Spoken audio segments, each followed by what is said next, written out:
Hey guys, I have been getting a lot of questions about how I engrave pencils on my P2S. So I use Ticonderoga pencils. I like to get the pastel ones in the pack of 150, but I do also do the yellow ones. I just really love how the pastel ones come out looking. So I'm going to show you how I engrave those. I use a jig. So I created this jig that I use for all my pencils. I made this over a year ago and I still use this same one. I do pencils on this side and then I also do engraved pens, so I do those on this side. And I'm going to show you how I make this and then how I use it to engrave pencils on my P2S. Alright, so what I do on this is I just take a sheet of MDF and what I do, I use the crumb tray on here and I line it up just with the edge of that on my machine. So I get kind of a stop there.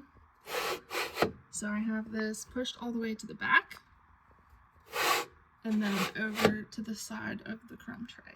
Now that's just the measurement that I use. Like if you use the slats and you don't have the honeycomb tray, the crumb tray, you can say like slide it all the way over to the side. But what you want to do is make sure that you have a way that you can place your jig in the same spot every time. Okay, so that's what I do. So to make my jig, I'm just going to use the rectangle feature here. And when you measure your pencils, they're about 7.5 inches long. And then I do just under 1/4 inch for the width. And then I'm just going to copy and paste that a couple times. I'm just going to do a few pencils on this one, but typically you would probably want to do like a full page or a full sheet.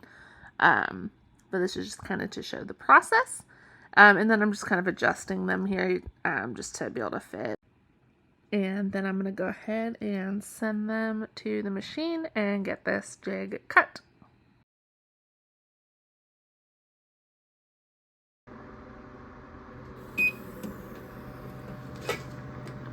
Alright, so those are cut. And pop those out.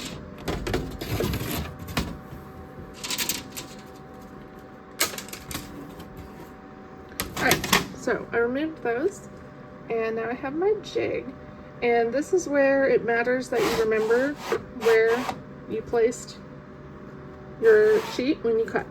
Okay, so I'm going to put it back in the exact spot where I cut. And remember, I lined that up here and at the back, but you can line it up however you'll remember.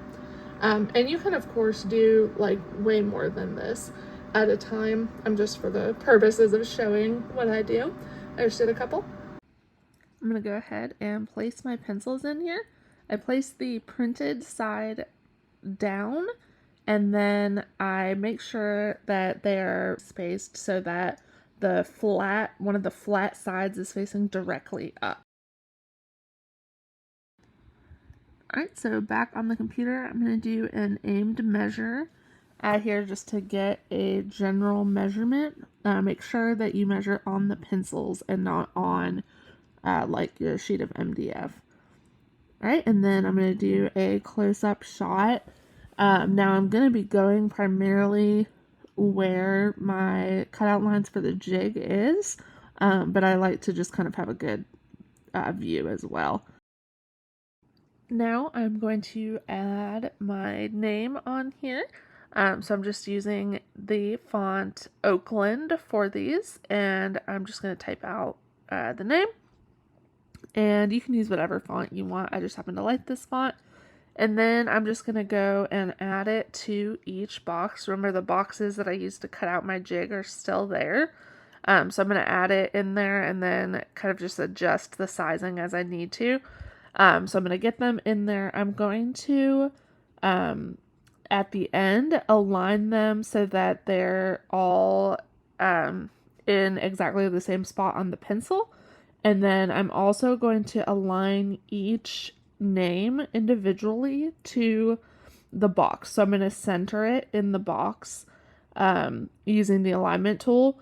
And then once I have everything centered, how I want it before I go to engrave, I'm going to delete the boxes. But that way I know, regardless of what the picture shows, I know that my words are centered and that they're going to land exactly where I want them to land when it engraves. For my settings on these, I use 28 power, 315 speed, and 140 for the lines. And then I also adjust the distance measurement just a little bit. I lower it just a little bit. I just find that I get a cleaner result when I do that. But you can kind of play around with that and see what works best for you. I've just found that tends to get the best result for me. And then just make sure that you've deleted the boxes that you used to cut the jig and to center everything. And then you can go ahead and engrave.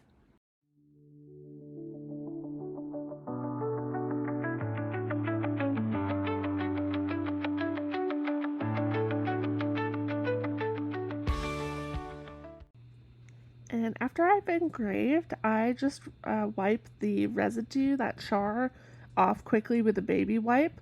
It just gives a clean look. And then I'm going to hop back on the computer and just make sure that you have saved your project. So I saved them to MySpace. And then that way you have the exact placement saved. And so when you later want to engrave a new set, you can go ahead and just up here in the upper left corner, you can just click on that, and then all of your saved projects are here, and you can just go back to that, and then you can type new names and kind of go from there. But that way you don't have to recreate the jig every time. You just use the same jig and your placement is saved. Alright guys, and that is how I do my pencils. They turned out really cute. I usually package them in just a cellophane bag, or sometimes what I'll do is like this, I'll just cut out a piece of cardstock and then I'll put the cardstock in as like a backer in the cellophane and package them like this. I usually do sets of 10, and so this ends up being the perfect packaging, but a lot of people do sets of 5 too. So that's it. I hope this was helpful. I'll link some of the things I used below in the description. And let me know if you have any questions. I hope you enjoyed the tutorial, and please be sure to like, share, and subscribe. See you next time.